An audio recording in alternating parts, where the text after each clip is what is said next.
Isang bata ang nasawi sa sunog sa isang residential commercial area sa Barangay Namayan sa Mandaluyong. May ulat on the spot si Bernadette Reyes. Bernadette? Isang buhay na naman ang nawala dahil sa sunog ngayong Fire Prevention Month. Pasado alas 6 kaninang umaga na magkaroon ng sunog dito sa Maya, JP Rizal, Barangay Namayan sa Mandaluyong City. Kabilang sa mga nasunog ang isang litsunan, isang warehouse at junk shop. Sa kasawiang palad, isang batang lalaki ang namatay sa sunog. Natagpuan siya sa barracks ng mga trabahador.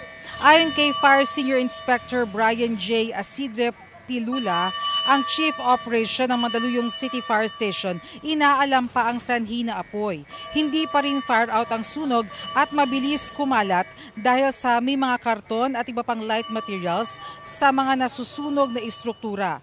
Paalala ng BFP, siguraduhin nasa maayos at pasok sa standards ang electrical connections. Siguraduhin din na huwag pabayaan ang mga niluto at sinaing.